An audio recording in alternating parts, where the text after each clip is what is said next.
Seguimos con más. El diálogo promovido por CICIG quedó pospuesto para enero próximo debido a que se realizará en coordinación con el gobierno, suspensión que generó diversas opiniones. La suspensión inesperada del diálogo para crear una propuesta de ley que ayude a fortalecer la justicia se dio a conocer hoy por medio de un comunicado de prensa y por correo electrónico ayer. En él especifica la CICIG que el evento se realizará en coordinación con el gobierno. Se ha visto un problema que se presentan propuestas y propuestas muy integrales, muy concretas, pero al final cuando llegan al legislativo se empiezan, en este caso cuando hablamos de iniciativas de ley, empiezan a hacerse una serie de enmiendas y por lo general al final tenemos un proyecto que está totalmente debilitado y adecuado a cierto sistema político del país. Su opinión por la participación del Ejecutivo fue la siguiente. El consenso tiene que ser de forma integral, donde se involucre instituciones de gobierno, sociedad civil, pero también es algo fundamental, que se respete y que se consideren las propuestas que se van a plantear. Por su parte, la Fundación Mirna Mac, que también participará del diálogo, indicó que le genera desconfianza la participación del gobierno. Lo que pasa es que como lo que no hay es confianza tampoco en el legislativo.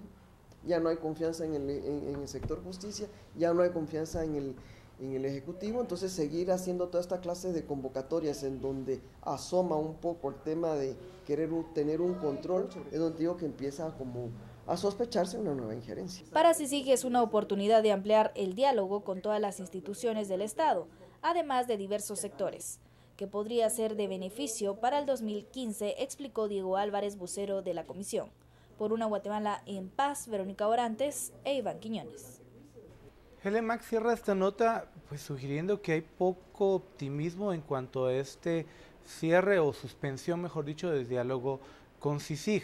Pareciera que el entorno, además de que afectó a sociedad civil la elección de magistrados, también debilitó de alguna forma a la Comisión Internacional contra la Impunidad en Guatemala. Claro, y aquí quisiera como recordar, digamos, cuando se lanzó la convocatoria, cuando la CICIG, personeros de la CICIG visitaron diversas organizaciones sociales hablando de esto, en ningún momento se habló de la participación de la institucionalidad pública, digamos. Aquí el objetivo, por lo menos primario, o el sentido primario, era tratar de convocar a todas aquellas organizaciones académicas, sociales, empresariales, etcétera, que hayan presentado propuestas en los últimos años alrededor del tema de reforma a la administración de justicia.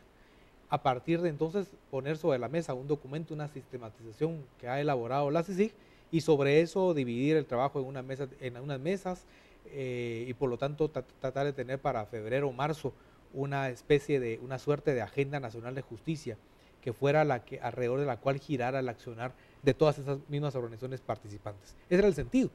Y que en el caso de organizaciones sociales, académicas, lo miramos con muy buenos ojos.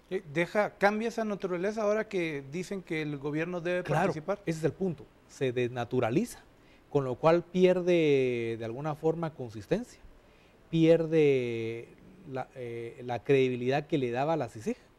Y le da un sentido, como bien lo plantea Helen Mac, de desconfianza, en el sentido de tener ahora una convocatoria conjunta, CICIG gobierno o CICIG, no sé cómo lo querrán ver, en donde además existe, además de la desconfianza, el hecho puntual, recordar que hay algunas propuestas, hay una propuesta de reforma constitucional relativamente amplia que presentó el presidente de la República en su calidad de jefe del Ejecutivo, que él mismo anunció después dejarla en stand-by, pero que ahora se podría otra vez retomar, aunque no es solamente de justicia, sino es más amplia. Entonces ocurre esta suerte de temor de que comencemos a hablar de una agenda nacional de justicia, pero terminemos hablando de una propuesta que poco tiene que ver con eso y que pudiera abrir, digamos, el panorama hacia temas que hoy por hoy no queremos. Reelección y todos esos que desataron las alarmas. Sí. ¿Alguna de estas proposiciones, por ejemplo, de las dos vías que usted nos está planteando, cuál sería el mejor escenario que podría pasar si es que fuese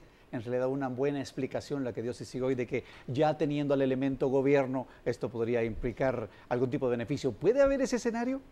¿O sencillamente no existe y hablemos la verdad de que solo sencillamente está ganando un poco más de tiempo? A mí me parece que ese escenario es es el minoritario, digamos. Podría darse, pero me parece que el ruido la duda, la desconfianza apunta hacia cosas más delicadas. Recordemos que también de por medio tenemos el tema de la decisión del Ejecutivo de la no continuidad de las acciones de la comisión, que después el propio presidente intentó, digamos, un poco ponerle freno, pero que los mismos, la misma vicepresidenta, el mismo ministro de Gobernación, todos al unísono dijeron no más ICIG.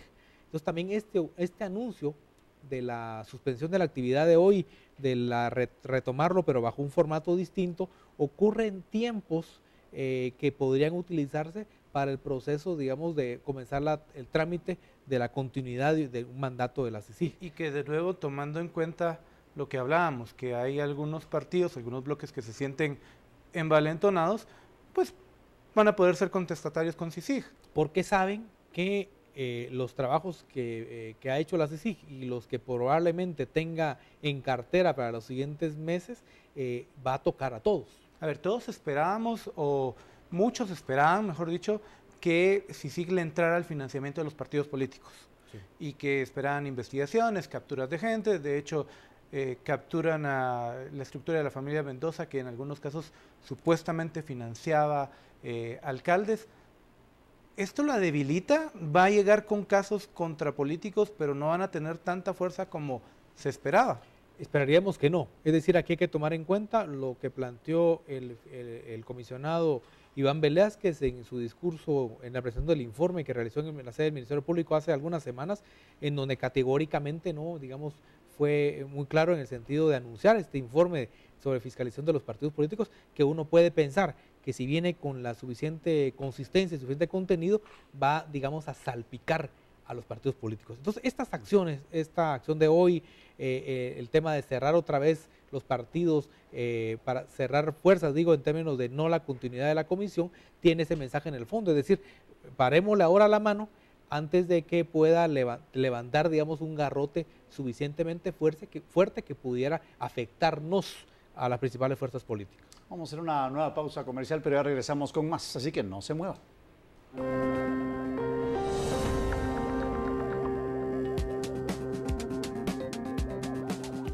La Corte Suprema arranca cuestionada y sin recursos. Cuando volvamos del corte hablamos de este y otros temas interesantes.